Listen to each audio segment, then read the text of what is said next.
जय हिंद दोस्तों, आप सभी का स्वागत है A1 गुरुकुल यूट्यूब चैनल पर। दोस्तों, एसएससी जीडी परीक्षा 2023 जो 10 जनवरी से 14 फरवरी तक आयोजित किया जाएगा। दोस्तों, आपके एग्जाम स्टार्ट होने में मुश्किल से 1 से 2 दिन का समय बचा हुआ है। दोस्तों, आप लोग को एग्जाम हॉल में क्या गलती नहीं करना है थोड़ा समझ लीजिए, उसके बाद आज का क्लास स्टार्ट करते हैं। 2021 में क्या हुआ था दोस्तों, 100 प्रश्न पूछा गया था। कितना प्रश्न पूछा गया था? लेकिन 2023 में कितना, 2022 में कितना प्रश्न पूछे गए थे? 100 प्रश्न पूछा गया था। लेकिन 2023 की बात कर ले तो 80 प्रश्न पूछे जाएंगे। आपके कुल 80 प्रश्न पूछे जाएंगे। इसमें जो है 1 घंटा का समय मिलेगा, 1 घंटा का समय मिलेगा। अगर बात कर ले दोस्तों, थोड़ा समझ लीजिए, उसके बाद क्लास स्टार्ट करते हैं। 80% पिछले साल क्या हुआ था, कट ऑफ गया था। 80% कट ऑफ गया था। 80% यानी कि 80 प्रश्न, जो 100 में से 80 प्रश्न बनाया था उसका रिजल्ट हो गया था दोस्तों। लेकिन इस बार उतना ज़्यादा कट ऑफ नहीं जाने वाला है। आप लोग जो है समझ लीजिए, उतना ज़्यादा कट ऑफ नहीं जाने वाला है। मान के लिए 70 से 80, 60, 70, 80 के बीच में जो है आपका कट ऑफ रहने वाला है। 60% से ऊपर ही रहने वाला है और 80% से नीचे रहने वाला है। कुल प्रश्नों की संख्या कितना पूछा जाएगा? प्रश्न का संख्या 20 प्रश्न घटा दिया गया है, 80 प्रश्न ही पूछा जाएगा। मान के चलिए 80 प्रश्न में अगर 60% से ऊपर रिजल्ट जाता है, 60% से अगर अधिक कट ऑफ जाता है, कितना प्रश्न आपको सही बनाना है? 8 6 को 48। और मान के चलिए 70% अगर कट ऑफ जाए तो 8 7 56। 48 से 56 प्रश्न के बीच आप लोग बनाते हैं। आप लोग 56 से भी ज़्यादा बना सकते हैं। जितना ज़्यादा बनाइएगा उतना बेटर है, आपके रिजल्ट सिक्योर करता है। अगर आप लोग एवरेज तैयारी किए हुए हैं, तो आप लोग कुछ नहीं करना है। 50 से 60 के बीच में आपको सही प्रश्न बनाना है। इससे ज़्यादा आप लोग को कुछ नहीं करना है। अगर आप लोग को अच्छा तैयारी नहीं है तो आप लोग कोशिश करना है 50 प्रश्न से 60 प्रश्न सही बनाना है। उसके बाद आप लोग तुक्का लगा सकते हैं। अगर नहीं आता है तो तुक्का नहीं लगाना है दोस्तों। इस एग्जाम में भी आपका 1/2 क्या है, तो निगेटिव मार्किंग है। 2 प्रश्न आप गलत बनाएंगे तो 1 प्रश्न आपका क्या हो जाएगा, चल जाएगा। तो आप लोग ऐसा गलती नहीं करना है। 0.5 जो है क्या है, तो निगेटिव मार्किंग है। अगर आप लोग 50 से 60 प्रश्न दोस्तों अगर बना लेते हैं तो आपका रिजल्ट हो जाएगा। 80 में से क्या करना है, 50 से 60 क्वेश्चन सही करने का कोशिश करना है दोस्तों। आप लोग को डीमोटिवेट नहीं होना है। आप लोग को ईमानदारी से तैयारी करना है और अपने लक्ष्य को प्राप्त करना है। अगर आप लोग ईमानदारी से थोड़ा भी सिक्योर होकर एग्जाम दीजिएगा तो आपका रिजल्ट हो जाएगा, आप लोग सिपाही बन जाएंगे। चलिए दोस्तों, ये था एग्जाम का थोड़ा स्ट्रेटजी, समझ लिए। अब क्लास स्टार्ट करते हैं दोस्तों। सारे के सारे प्रश्न इंपॉर्टेंट है, महत्वपूर्ण है। आपके एग्जाम में 100% यहाँ से प्रश्न पूछा जाएगा, इसलिए सभी प्रश्नों को ध्यान से देखते हुए और याद करते हुए चलना है।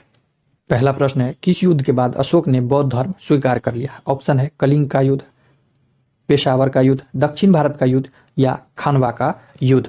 तो अशोक ने बौद्ध धर्म कब स्वीकार कर लिया? यह कलिंग युद्ध के बाद। दोस्तों, मौर्य सम्राट अशोक ने अपने राज्याभिषेक के 8वें वर्ष यानी कि 261 ईसा पूर्व में कलिंग पर आक्रमण किया। इस विनाशकारी परिणामों को व्यवस्थित होकर युद्ध को सदा के लिए त्याग कर दिया और बौद्ध धर्म अशोक ने अपना लिया। दोस्तों, अशोक के बारे में थोड़ा जान लेते हैं। अशोक जो है मौर्य वंश के एक महान शासक थे। अशोक के पिता का नाम बिंदुसार था और बिंदुसार के पिता का नाम चंद्रगुप्त मौर्य था, जो अशोक के दादाजी थे, जिन्होंने ही मौर्य साम्राज्य की स्थापना, मौर्य वंश की स्थापना किया था। दोस्तों, चंद्रगुप्त मौर्य का गुरु कौन था? तो कौटिल्य था, जिसे हम लोग चाणक्य कहते हैं, जिन्होंने ही अर्थशास्त्र की रचना की है। आप लोग इन सारे फैक्ट को भी ध्यान में रखेंगे। अशोक के पिता का नाम बिंदुसार, अशोक के दादाजी का नाम चंद्रगुप्त मौर्य, जिन्होंने मौर्य वंश की स्थापना की। अगर पिछले एग्जाम में चंद्रगुप्त मौर्य के गुरु कौन थे तो वह कौटिल्य थे। और कौटिल्य ने कौन पुस्तक की रचना की है? तो अर्थशास्त्र की रचना की है। इन सारे फैक्ट को आप लोग ध्यान में रखना है। नेक्स्ट प्रश्न है, दूसरा नंबर प्रश्न है, निम्न में से किसका मिलान सही नहीं है? ऑप्शन है ताजमहल आगरा, ये बिल्कुल सही है। गोलघर पटना में है। बुलंद दरवाजा फतेहपुर सीकरी में है। और कुतुब मीनार लखनऊ में नहीं, कुतुब मीनार दिल्ली के महरौली में स्थित है।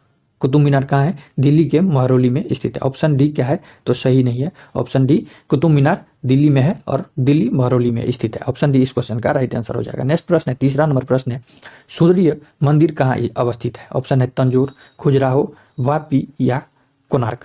तो सूर्य मंदिर कहाँ पर है? कोणार्क, उड़ीसा पुरी के कोणार्क में स्थित है। सूर्य मंदिर कहाँ है? तो यह कोणार्क में है। ऑप्शन डी इस क्वेश्चन का राइट आंसर हो जाएगा। नेक्स्ट प्रश्न है, केंद्र शासित प्रदेश दिल्ली को राज्य का दर्जा नहीं दिया जा सकता है क्योंकि इसकी विधायिका द्विसदनीय नहीं है। दोस्तों, ये गलत है। यह राष्ट्रीय राजधानी के क्षेत्र है। इसकी विधायिका एवं मंत्री परिषद की सीमित शक्तियां हैं। इसलिए दोस्तों ये क्या है तो सही है ऑप्शन बी। यह राष्ट्रीय राजधानी क्षेत्र है, दिल्ली जो है राष्ट्रीय राजधानी क्षेत्र है, इसकी विधायिका एवं मंत्रिपरिषद की सीमित शक्तियां हैं, इसलिए दोस्तों दिल्ली को राज्य का दर्जा नहीं दिया जा सकता। ऑप्शन बी इस क्वेश्चन का राइट आंसर हो जाएगा। नेक्स्ट प्रश्न है दोस्तों, देशी रियासतों के एकीकरण का श्रेय किसको जाता है? देशी रियासतों के एकीकरण का श्रेय किसको जाता है? ऑप्शन है सी राजगोपालचारी, राजेंद्र प्रसाद, सरदार पटेल, नेताजी सुभाष चंद्र बोस। तो यह किसको जाता है? सरदार पटेल को जाता है। किसको जाता है? सरदार पटेल को जाता है। दोस्तों सरदार पटेल स्वतंत्र भारत के पहले उप प्रधानमंत्री और गृह मंत्री थे, तो आप लोग इसे भी ध्यान रखेंगे। स्वतंत्र भारत के उप प्रधानमंत्री कौन थे पहले?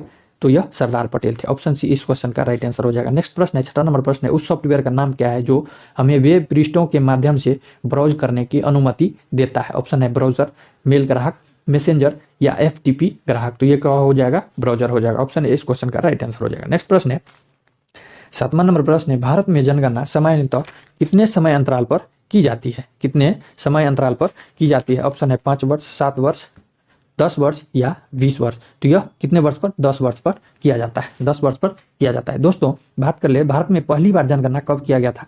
तो यह 1872 ईस्वी में किया गया था। दोस्तों ये प्रश्न कई एग्जाम में पूछा गया है। और पूछ ले भारत में नियमित रूप से पहली बार जनगणना कब किया गया था? तो 1881 ईस्वी में। कब किया गया था? तो 1881 ईस्वी में भारत में पहली बार नियमित रूप से जनगणना किया गया था। और सिंपल से पूछ ले भारत में जनगणना कब प्रारंभ किया गया था?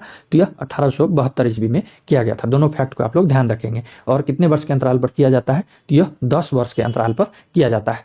इससे पहले दोस्तों 2011 में किया गया था, लेकिन 2021 में होने वाला था, लेकिन कोरोना के कारण यह अभी तक पूरा नहीं किया गया है। तो उसी डाटा को अभी तक जो है मानना पड़ता है। 2021 में अभी जनगणना नहीं हुआ है। 8वां नंबर प्रश्न है, निम्न में से कौन भारत के राष्ट्रपति के चुनाव में भाग नहीं लेता है? ऑप्शन है राज्यसभा, लोकसभा, विधानसभा या विधान परिषद। तो राष्ट्रपति के चुनाव में विधान परिषद भाग नहीं लेता है। कौन लेता है भाग? राज्यसभा, लोकसभा, विधानसभा भाग लेता है, लेकिन विधान परिषद भाग नहीं लेता है। ऑप्शन डी इस क्वेश्चन का राइट आंसर हो जाएगा। नेक्स्ट प्रश्न है, संयुक्त राज्य अमेरिका के राष्ट्रपति का आधिकारिक निवास स्थान का नाम है? आधिकारिक निवास स्थान का नाम क्या है? राष्ट्रपति जहां रहते हैं उसका नाम क्या है? ऑप्शन है white house, pentagon, Downing street, Buckingham palace. तो अमेरिका के राष्ट्रपति जहां रहते हैं उसका नाम व्हाइट हाउस है। क्या है? तो व्हाइट हाउस है। ऑप्शन है इस क्वेश्चन का राइट आंसर हो जाएगा। नेक्स्ट प्रश्न है, निम्नलिखित में से किस त्योहार में सूर्य की पूजा की जाती है? सूर्य की पूजा की जाती है। ऑप्शन है बुद्ध पूर्णिमा, होली, छठ या दीपावली। तो निम्नलिखित त्योहार में से छठ पूजा में सूर्य की पूजा किया जाता है। दोस्तों पश्चिम बंगाल, बिहार और यूपी में जो है छठ जो है सबसे महत्वपूर्ण त्योहार माना जाता है। इसमें सूर्य की पूजा किया जाता है। आप लोग इसे ध्यान रखेंगे। नेक्स्ट प्रश्न है, 11 नंबर प्रश्न है, डूरंड कप किस खेल से संबंधित है?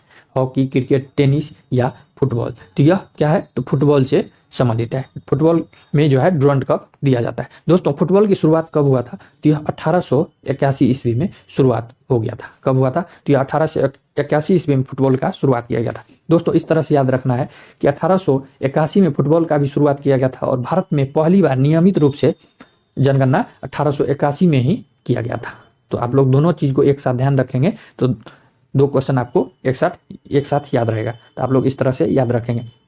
12 नंबर प्रश्न है, नीचे दी गई बंदरगाह और राज्य की सूची में मिलान करना है जो सही नहीं है। कौन सा सही नहीं? कोलकाता पश्चिम बंगाल का बंदरगाह है, कोचीन कर्नाटक नहीं दोस्तों, केरल की है। कहाँ की है? तो केरल की बंदरगाह है। और कांडला गुजरात की है, सही है। विशाखापट्टनम आंध्र प्रदेश की है। दोस्तों कोचीन केरल में। कहाँ पर है? केरल में। ऑप्शन बी इस क्वेश्चन का राइट आंसर हो जाएगा। नेक्स्ट प्रश्न है, स्वराज मेरा जन्मसिद्ध अधिकार है का नारा किसने दिया था? ऑप्शन है बाल गंगाधर तिलक, जवाहरलाल नेहरू, लाला लाजपत राय या नेताजी सुभाष चंद्र बोस। तो स्वराज मेरा जन्मसिद्ध अधिकार है यह नारा किसने दिया था? तो बाल गंगाधर तिलक जी ने दिया था। कौन दिया था? बाल गंगाधर तिलक जी ने दिया था। नेक्स्ट प्रश्न है, निम्न में से कौन खरीफ की फसल है? ऑप्शन गेहूं, चावल, मटर या सरसों। दोस्तों खरीफ फसल कौन है? तो यह खरीफ फसल के अंतर्गत चावल, मक्का, बाजरा, रागी, चारा, सोयाबीन, मूंगफली, कपास जो है आता है खरीफ फसल के अंतर्गत। तो कौन हो जाएगा? चावल हो जाएगा। दोस्तों खरीफ फसल की बुआई जून जुलाई में किया जाता है और अक्टूबर के आसपास कटाई किया जाता है। बात कर ले रबी फसल जो है गेहूं, जौ, आलू, चना, मसूर, अलसी, मटर और सरसों, ये क्या है? तो रबी फसल है। खरीफ फसल के अंतर्गत चावल, मक्का, बाजरा, रागी, चारा, सोयाबीन, मूंगफली, कपास ये सब खरीफ फसल है। तो आप लोग इसे भी ध्यान रखेंगे और अपने कॉपी पर लिख लेंगे, इसीलिए 2 बार बता दिया गया है। नेक्स्ट प्रश्न है, निम्नलिखित में से कौन सा व्यक्ति भारत में हरित क्रांति में प्रमुख योगदान के लिए जाना जाता है? ऑप्शन है Albert Einstein, Norman Borlaug, Benjamin Franklin या कपिल देव। दोस्तों ये हरित क्रांति का जनक नॉर्मन बोरलॉग को माना जाता है। दोस्तों भारत में नहीं पूरी दुनिया में नॉर्मन बोरलॉग को हरित क्रांति के योगदान के लिए जाना जाता है। ऑप्शन बी इस क्वेश्चन का राइट आंसर हो जाएगा। 16 नंबर प्रश्न है, सिकंदर ने भारत पर आक्रमण कब किया था? ऑप्शन है 320 ईसा पूर्व, 326 ईसा पूर्व, 261 ईसा पूर्व या 256 ईसा पूर्व। तो सिकंदर ने भारत पर 326 ईसा पूर्व में क्या किया था? तो आक्रमण किया था। ऑप्शन बी इस क्वेश्चन का राइट आंसर हो जाएगा। नेक्स्ट प्रश्न है, एक प्राचीन विश्वविद्यालय से संबंधित प्रसिद्ध स्थान है। एक प्राचीन विश्वविद्यालय है जो पहले विश्वविद्यालय है जो किस स्थान से क्या है तो संबंधित है? ऑप्शन है राजगीर, नालंदा, सारनाथ या वैशाली। तो यह नालंदा विश्वविद्यालय से क्या है तो संबंधित है। एक प्राचीन विश्वविद्यालय नालंदा में था। नेक्स्ट प्रश्न है, भारतीय संविधान के किस अनुच्छेद के अंतर्गत किसी राज्य में राष्ट्रपति शासन लगाया जा सकता है? ऑप्शन है 356, अनुच्छेद 352, अनुच्छेद 370 या अनुच्छेद 324 के अंतर्गत किसी राज्य में राष्ट्रपति शासन लगाया जा सकता है। तो वह कौन सा अनुच्छेद हो जाएगा? 356 के अंतर्गत जो है किसी राज्य में राष्ट्रपति शासन लगाया जा सकता है।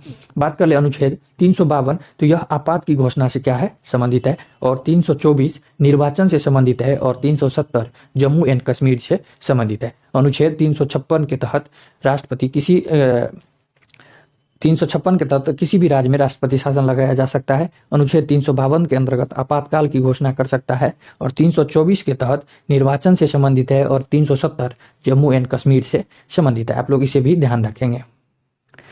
नेक्स्ट प्रश्न है, किस गवर्नर जनरल के कार्यकाल में सती प्रथा का अंत हुआ? ऑप्शन है कर्नवालिस, वारेन हेस्टिंग्स, डलहौजी या विलियम बेंटिक। तो विलियम बेंटिक के कार्यकाल में सती प्रथा का क्या कर दिया? अवैध घोषित कर दिया था। ऑप्शन डी इस क्वेश्चन का राइट आंसर हो जाएगा। नेक्स्ट प्रश्न है, कनिष्क किस वंश का राजा था? कनिष्क किस वंश का राजा था? ऑप्शन है मौर्य, गुप्त, कुषाण या चालुक। तो कनिष्क कुषाण वंश का महान एक शासक थे। ऑप्शन सी इस क्वेश्चन का राइट आंसर हो जाएगा। नेक्स्ट प्रश्न है, कोलार की खानों से किस धातु का उत्पादन होता है? ऑप्शन है तांबा, एल्यूमिनियम, चांदी या सोना। तो कोलार की खान से सोना का उत्पादन अधिक मात्रा में किया जाता है। ऑप्शन डी इस क्वेश्चन का राइट आंसर हो जाएगा। नेक्स्ट प्रश्न है, 22वां नंबर प्रश्न है, निम्न में से किस स्थान पर कुंभ मेले का आयोजन नहीं किया जाता है? दोस्तों ऑप्शन है इलाहाबाद, भोपाल, हरिद्वार या नासिक। तो दोस्तों कुंभ मेले का आयोजन इलाहाबाद, हरिद्वार, नासिक और उज्जैन में किया जाता है। 12 साल के अंतराल पर यह कुंभ मेले का आयोजन किया जाता है। 3-3 साल पर हर एक जगह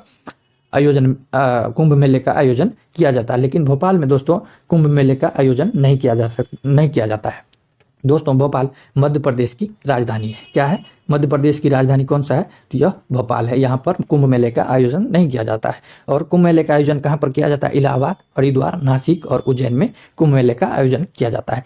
दोस्तों कई बार एग्जाम में पूछा गया है, इंपॉर्टेंट है इसलिए यहाँ पर बता रहा हूँ कि कुंभ मेले का आयोजन इनमें से निम्न में से किस स्थान पर किया जाता है? इन चारों में से कोई ऑप्शन दिया रहेगा, आपको वहां टिक करना है। इसीलिए आपको चारों के चारों जगह का नाम बता दिया है। आप लोग ध्यान रखेंगे। नेक्स्ट प्रश्न है, नीचे दिए गए लोक नृत्य और राज्य सूची में मिलान करना है। एक तरफ लोक नृत्य दिया गया है और दूसरी तरफ राज्य दिया गया है। दोस्तों पहला है बिहू। बिहू कहाँ का लोक नृत्य है? यहाँ ऑप्शन में दिया हुआ है आंध्र प्रदेश। दोस्तों ये गलत है, आंध्र प्रदेश नहीं, असम का लोक नृत्य है। कहाँ का है? तो यह असम का लोक नृत्य है। दूसरा है भांगड़ा, पंजाब का, सही है। डांडिया गुजरात, नौटंकी उत्तर प्रदेश। ये तीनों क्या है? सही है। लेकिन बिहू आंध्र प्रदेश का नहीं, असम का लोक नृत्य है। ऑप्शन ए इस क्वेश्चन का राइट आंसर हो जाएगा। नेक्स्ट प्रश्न है 24 नंबर प्रश्न है, राज्यसभा के सदस्य का कार्यकाल कितना वर्ष का होता है? राज्यसभा के जो सदस्य होते हैं उसका कार्यकाल कितना वर्ष का होता है? ऑप्शन है 4 वर्ष, 5 वर्ष, 6 वर्ष या 10 वर्ष। तो यह क्या हो जाएगा? तो 6 वर्ष का कार्यकाल होता है। ऑप्शन सी इस क्वेश्चन का राइट आंसर हो जाएगा।